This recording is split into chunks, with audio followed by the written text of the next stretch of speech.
Hello दोस्तों, lucky trick channel पे आपका बहुत बहुत स्वागत है। मैं हूं मुकुल। जैसा कि आप लोग देख रहे हैं, यही मेरा चैनल हुआ लकी ट्रिक। मैंने न्यू चैनल स्टार्ट किया है और आप चैनल को प्लीज़ लाइक सब्सक्राइब करें ताकि मैं आपको एक से एक बेहतरीन ट्रिक के माध्यम से मेरे द्वारा बनाई गई इससे पहले भी कई वीडियो जियोग्राफी हिस्ट्री पे काफ़ी ट्रिक के धमाकेदार ट्रिक के माध्यम से बताया गया। उसको एक बार पढ़ ले, दोबारा आपको वो टॉपिक पढ़ना ही नहीं पड़ेगा कभी ज़िंदगी में। दोस्तों, मैंने उस तरह से पढ़ाया है। सारे टॉपिक को हम MCQs को हम मैक्सिमम ट्रिक से कवर करेंगे। तो मेरा स्लोगन हुआ, पढ़ेंगे और खूब बढ़ेंगे। मेरा नाम मुकुल कुमार हुआ। तो चलिए दोस्तों, मैं अब अपना वीडियो शुरू करता हूँ। और आज जो चैप्टर मैं आपको पढ़ाने जा रहा हूँ वो चैप्टर है पॉलिटी का 33 नंबर चैप्टर है आपात उपबंध। तो आज हम वही शुरू करेंगे दोस्तों। चलिए वीडियो को शुरू करते हैं।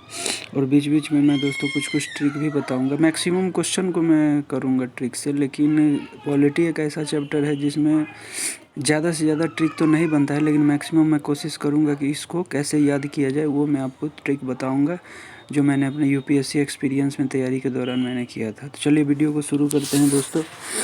पहला क्वेश्चन है, भारतीय संविधान के अंतर्गत कितने प्रकार का आपातकाल होता है? तो भारतीय संविधान के अंतर्गत कितने प्रकार का होता है दोस्तों? तो 3 प्रकार का आपातकाल होता है। ये है ऑप्शन नंबर सी।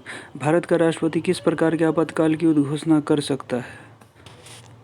तो ये कर सकते हैं राष्ट्रीय आपातकाल A नंबर, और राज्य संवैधानिक आपातकाल और वित्तीय आपातकाल। ये तीनों प्रकार के आपातकाल की घोषणा कर सकते हैं। नेक्स्ट नंबर देखते हैं दोस्तों, संविधान के किस अनुच्छेद के तहत राष्ट्रीय आपातकाल की उद्घोषणा राष्ट्रपति करते हैं? तो ये है दोस्तों 352। फोर्थ नंबर क्वेश्चन देखते हैं, अब तक कितनी बार राष्ट्रीय आपातकाल की उद्घोषणा राष्ट्रपति द्वारा की जा चुकी है? तो ये की जा चुकी है दोस्तों थर्ड टाइम्स किया गया है। नेक्स्ट क्वेश्चन देखते हैं, राष्ट्रपति राष्ट्रीय आपातकाल की उद्घोषणा किन परिस्थितियों में कर सकता है? तो ये कर सकते हैं युद्ध, बाह्य आक्रमण और सशस्त्र विद्रोह। ये तीनों प्रकार से ये कर सकते हैं।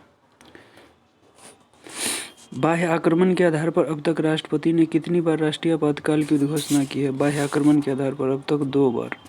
ऑप्शन नंबर बी इसका राइट आंसर हो जाएगा। नेक्स्ट क्वेश्चन 7 नंबर देखते हैं, आंतरिक अशांति के आधार पर अब तक कितनी बार राष्ट्रीय आपातकाल की उद्घोषणा राष्ट्रपति द्वारा की गई है? तो ये की गई है दोस्तों, एक बार आपको याद होगा इंदिरा जी के काल में हुआ था, ये इंदिरा गांधी जी के काल में।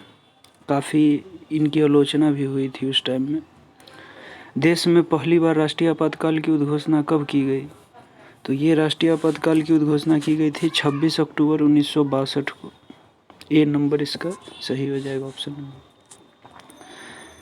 देश में दूसरी बार राष्ट्रीय आपातकाल की उद्घोषणा कब की गई थी? तो ये की गई थी 3 दिसंबर 1971 को। नेक्स्ट क्वेश्चन, राष्ट्रपति ने तीसरी बार राष्ट्रीय आपातकाल की उद्घोषणा कब की थी? तो ये किए थे दोस्तों, ऑप्शन नंबर सी, 26 जून 1975 को। नेक्स्ट देखते हैं क्वेश्चन 11 नंबर, तीसरी बार राष्ट्रीय आपातकाल की उद्घोषणा राष्ट्रपति ने किस आधार पर की थी? तो ये आंतरिक अशांति पे किए थे दोस्तों। प्रथम राष्ट्रीय आपातकाल की उद्घोषणा के समय देश के राष्ट्रपति कौन थे? ये वेरी इंपॉर्टेंट क्वेश्चन है दोस्तों। तो ये किए थे डॉक्टर S राधाकृष्णन के टाइम में। द्वितीय राष्ट्रीय आपातकाल की उद्घोषणा के समय देश के राष्ट्रपति कौन थे? तो द्वितीय आपातकाल के समय देश के राष्ट्रपति थे वीवी गिरी। नेक्स्ट क्वेश्चन 14 नंबर देखते हैं, 1975 में तीसरे राष्ट्रीय आपातकाल की उद्घोषणा किसने की थी? तो ये किए थे Fakhruddin Ali Ahmed, option number D. 1975 के राष्ट्रीय आपातकाल की उद्घोषणा के संबंध में कौन सा कथन सही है? तो ये दोस्तों इसमें 15 नंबर में जो सही कथन है वो है ऑप्शन नंबर डी। मंत्रिमंडल के अनुमोदन के पूर्व ही प्रधानमंत्री की सिफारिश पर राष्ट्रपति ने ये उद्घोषणा कर दी थी। नेक्स्ट क्वेश्चन देखते हैं, 44वें संविधान संशोधन अधिनियम 1978 ने अनुच्छेद 352 किस शब्द के स्थान पर सशस्त्र विद्रोह शब्द रखे थे? तो इसको देखते हैं इसका आंसर। तो ये दोस्तों किए थे आंतरिक अशांति के आधार पर। Option number B. राष्ट्रीय आपातकाल की उद्घोषणा को संसद के समक्ष उनकी संस्तुति हेतु रखा जाना आवश्यक है। तो ये रखा जाना आवश्यक है कब? 1 माह के अंदर। नेक्स्ट क्वेश्चन देखते हैं। राष्ट्रीय आपातकाल की अधिकतम अवधि की सीमा है। तो इसकी अधिकतम अवधि की सीमा कितनी है दोस्तों? कोई अधिकतम सीमा इसकी नहीं है। नेक्स्ट क्वेश्चन देखते हैं। राष्ट्रपति राष्ट्रीय आपात की उद्घोषणा कर सकते हैं तब उन्हें ऐसा करने के लिए कैबिनेट मंत्री के लिखित निर्णय प्राप्त हो तभी ऐसा कर सकते हैं। ऑप्शन नंबर सी इसका राइट आंसर हो जाएगा। 20 नंबर क्वेश्चन देखते हैं। राष्ट्रीय आपात की उद्घोषणा का स्वतः प्रभाव होता है। तो ये होता है दोस्तों अनुच्छेद 20 व 21 के अंतर्गत प्राप्त मूल अधिकारों को छोड़कर शेष सभी मूल अधिकारों का निलंबन। ऑप्शन नंबर बी इसका राइट आंसर हो जाएगा। 21 नंबर देखते हैं। राष्ट्रीय आपातकाल में संविधान की संघीय प्रकृति का क्या होता है? वैसी ही बनी रहती है। Option number C. आपातकाल में संविधान की संघीय प्रकृति वैसी ही बनी रहती है। 44वें संविधान संशोधन के पश्चात राष्ट्रपति को निम्नलिखित परिस्थितियों में राष्ट्रीय आपातकाल घोषित करने का अधिकार प्राप्त है। युद्ध, बाह्य आक्रमण और सशस्त्र विद्रोह से उत्पन्न। ये रिपीटेड क्वेश्चन है, इससे पहले भी हम लोग पढ़े हैं। राष्ट्रपति राष्ट्रीय आपातकाल की उद्घोषणा कर सकते हैं। तो ये कर सकते हैं दोस्तों ऊपर वर्णित सभी कारणों के आधार पर। हथियारबंद विद्रोह के आधार पर, बाहरी आक्रमण के आधार पर, युद्ध के आधार पर।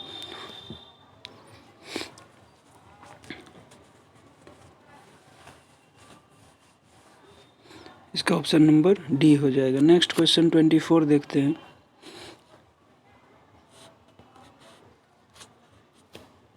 भारतीय संविधान के अनुच्छेद 352 के अनुसार राष्ट्रीय आपातकाल की घोषणा निम्नलिखित में से किन परिस्थितियों में की जा सकती है? तो ये की जा सकती है युद्ध, बाह्य आक्रमण और सशस्त्र विद्रोह। Option number D. Next question देखते हैं। संसद के दोनों सदनों को कितने दिनों के अंदर युद्ध अथवा बाहरी आक्रमण का कारण उत्पन्न आपातकालीन स्थिति की घोषणा करने की मंजूरी देनी चाहिए?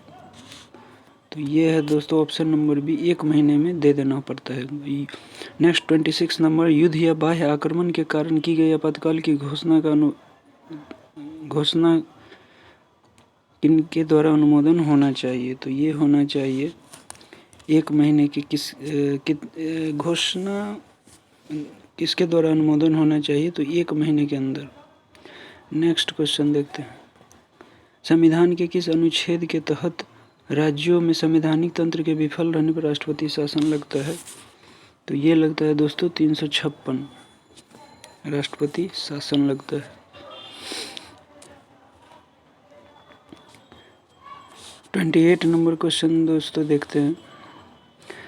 किसी राज्य में राष्ट्रपति शासन की उद्घोषणा किस व्यक्ति के प्रतिवेदन मिलने पर राष्ट्रपति करता है? तो ये करते हैं राज्य के राज्यपाल।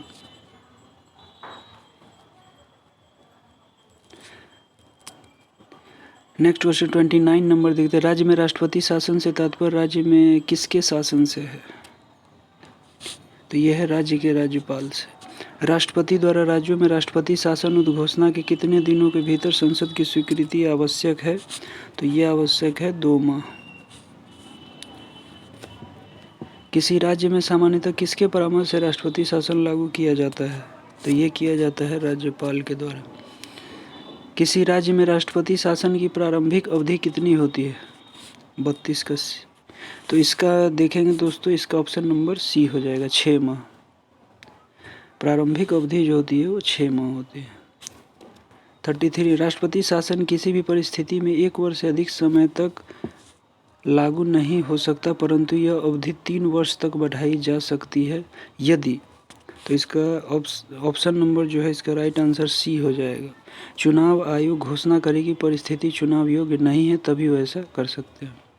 नेक्स्ट क्वेश्चन दोस्तों, कुछ चैप्टर पॉलिटी में ऐसे हैं जिसमें इसमें ट्रिक कुछ बना ही नहीं सकते, मतलब कुछ ऐसे क्वेश्चन होते हैं, लेकिन मैं आपको कुछ कुछ पॉलिटी से रिलेटेड इस वीडियो में ही आपको दूंगा। पेशेंस रखें, मैं आपको एक ऐसा ट्रिक दूंगा कि आपको मज़ा आ जाएगा। आप देखते रहें। मैं अभी थोड़ी ही देर में आपको एक ऐसा ट्रिक दूंगा जो आप सोच भी नहीं सकते कि वाह, अब तो इस क्वेश्चन से रिलेटेड कोई भी क्वेश्चन नहीं छूटेगा। तो मैं आपको बताने ही वाला हूँ, तो आप प्लीज़ पेशेंस रखें। 34 नंबर क्वेश्चन देखेंगे। किसी राज्य में राष्ट्रपति शासन के लागू हो जाने पर निम्न में से किस कृत्यों के अलावा राज्य प्रशासन के सभी कृत्य संघीय नियंत्रण में आ जाते हैं? तो ये आ जाते हैं न्यायिक। संसद द्वारा प्रस्ताव पारित होने पर किसी राज्य में राष्ट्रपति शासन एक बार में कितने समय के लिए लागू होता है? तो ये होता है 6 माह के लिए। 36 नंबर क्वेश्चन। किसी राज्य में राष्ट्रपति शासन किसी परिस्थिति में अधिकतम कितनी अवधि तक लागू की जा सकती है?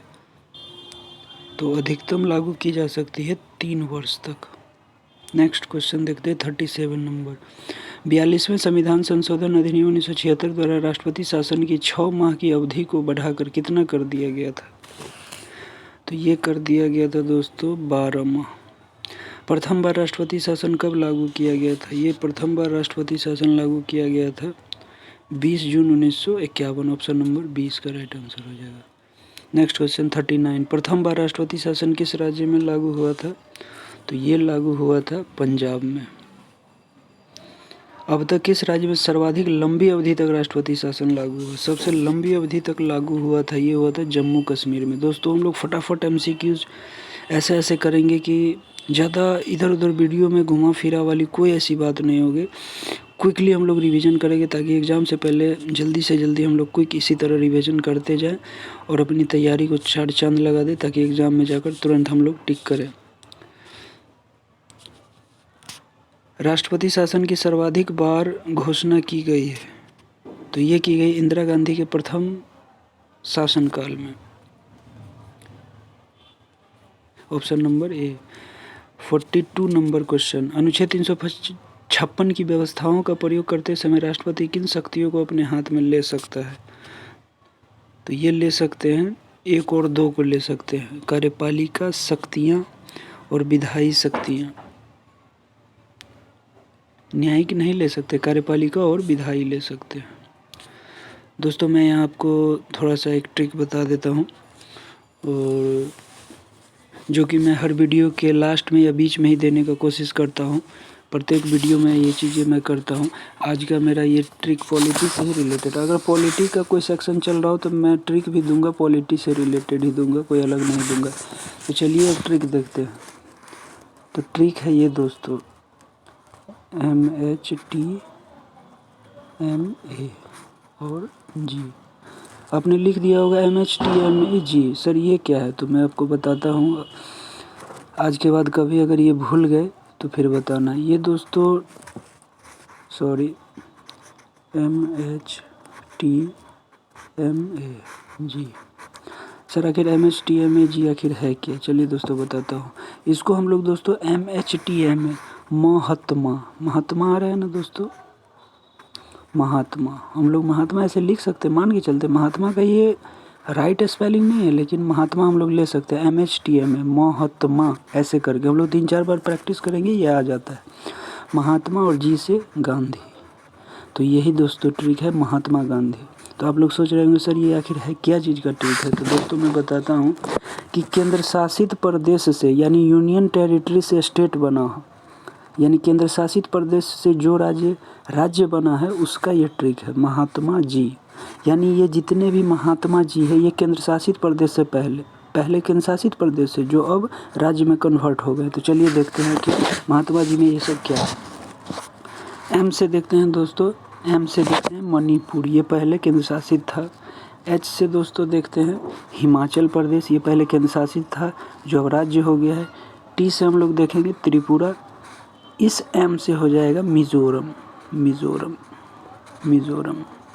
और इस ए से हो जाएगा अरुणाचल प्रदेश। ये सभी के सभी क्या थे? A for Arunachal Pradesh. ये सभी के सभी पहले केंद्र शासित प्रदेश से। और लास्ट जी से हो जाएगा गोवा। तो यही दोस्तों पहले ये केंद्र शासित प्रदेश थे। अब एग्जाम में आपको 1 से 2 क्वेश्चन जरूर दे देता है कि केंद्र शासित प्रदेश से राज्य बनने वाले इनमें से कौन नहीं है या है, ऐसे करके दे देगा। तो आप लोग झट से महात्मा गांधी याद ले लेंगे कि केंद्र शासित प्रदेश से राज्य बना है तो कौन है, तो महात्मा गांधी यानी महात्मा जी, ऐसे करके लिख लेंगे। तो एम से मणिपुर, हिमाचल प्रदेश, त्रिपुरा, मिज़ोरम, अरुणाचल प्रदेश और जी से गोवा। तो ये है दोस्तों ट्रिक। उम्मीद करता हूँ आप लोग कभी नहीं भूलेंगे इसको।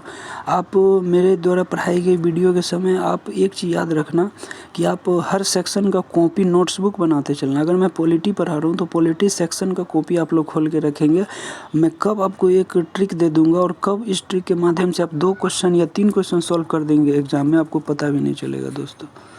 तो आप नोट्स बुक बनाते चले ताकि एग्ज़ाम से पहले रिवीजन करने में आसानी हो। तो चलिए दोस्तों 42 नंबर तक हम लोग कर लिए थे। अब देखते हैं next question 43 number. 43 number question है दोस्तों, संविधान के किस अनुच्छेद के आधार पर राष्ट्रपति देश में वित्तीय आपातकाल की उद्घोषणा करते हैं। तो ये है दोस्तों 360 वित्तीय आपातकाल। 44 नंबर, अब तक भारत में कितनी बार वित्तीय आपातकाल की उद्घोषणा राष्ट्रपति द्वारा हो चुकी है। यही एक आपातकाल है दोस्तों जिसकी उद्घोषणा अभी तक एक बार भी नहीं हुई है। हालांकि इसकी नौबत एक बार आई थी लेकिन नहीं हो पाई थी, तो ये नहीं में ही गिनती होगा। नौबत आई थी बस, लेकिन ये लागू नहीं हुआ था, तो इसीलिए अभी तक नहीं हुआ। निम्नलिखित में से कौन सी ऐसी आपात स्थिति है जिसकी घोषणा अभी तक भारत में नहीं की गई है। तो रिपीटेड क्वेश्चन 44 नंबर का दोस्तों,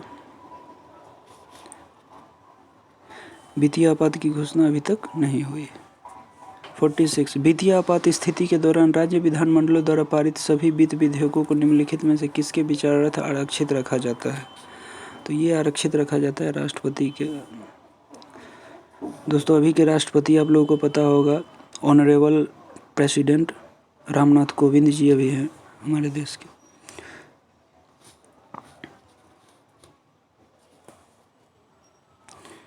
फोर्टी नंबर क्वेश्चन देखते हैं, वित्तीय आपातकाल के दौरान राष्ट्रपति राज्य के किस प्रकार के विधेयकों की स्वीकृति के लिए प्रस्तुत किए जाने के लिए बाध्य कर सकता है। तो ये है दोस्तों ऑप्शन नंबर बी, वित्तीय विधेयक। भारत के संविधान के अनुच्छेद 360 के अधीन वित्तीय आपात से संबंधित निम्नलिखित कथनों पर विचार करें। तो दोस्तों इसमें हम लोग अगर राइट आंसर की बात करें तो इसका राइट आंसर ए हो जाएगा, केवल यही सही। वित्तीय आपात की उद्घोषणा 2 मास की समाप्ति पर परिवर्तन में नहीं रहेगी यदि उस अवधि की समाप्ति से पहले संसद के दोनों सदनों के संकल्प द्वारा उनका अनुमोदन नहीं कर दिया जाता है तो इसका राइट आंसर ए हो जाएगा। नेक्स्ट क्वेश्चन देखते हैं, राज्य में आपातकाल के समय राज्य का शासन किसके हाथ में रहता है। तो ये रहता है दोस्तों राष्ट्रपति के हाथ में। निम्नलिखित में से कौन सी तारीख को भारत के राष्ट्रपति ने अपनी शक्तियों का प्रयोग करते हुए घोषणा द्वारा यह घोषणा की थी कि गंभीर आपात विद्यमान है जिसके कारण आंतरिक अशांति से भारत की सुरक्षा को गंभीर खतरा है। तो ये दोस्तों सी 26 जून 1975। निम्नलिखित में से किस अनुच्छेद का समर्थन भीमराव अम्बेडकर द्वारा इस तर्क पर किया गया था कि इसका प्रयोग अंतिम उपाय के रूप में की जाएगी।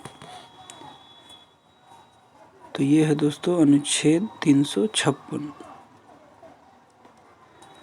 तो टोटल 51 क्वेश्चन टोटल इस चैप्टर में थे दोस्तों। उम्मीद करता हूँ ये चैप्टर आपको काफ़ी पसंद आया होगा और जो मेरे द्वारा ट्रिक बताई गई वो भी आपको काफ़ी पसंद आया होगा दोस्तों। मैं एमसीक्यूज का इसमें ऐसा कोई ट्रिक बनने वाला था नहीं दोस्तों, इसीलिए इसमें आप लोग घबराए नहीं, क्योंकि आप लोग लगा हो इसमें ट्रिक, आप कोई भी एक ऐसा क्वेश्चन देखेंगे जिसमें आपको नहीं लगा हो कि इसमें ट्रिक भी बनाया जा सकता है, इसको एमसीक्यूज के रूप में हम लोग याद ही कर सकते हैं। तो चलिए दोस्तों अब हम लोग नेक्स्ट वीडियो में मिलेंगे। उम्मीद करता हूँ ये वीडियो आप लोगों को काफ़ी पसंद आया होगा। तो मिलते हैं नेक्स्ट वीडियो में, तब तक के लिए जय हिंद, जय भारत, जय युवा।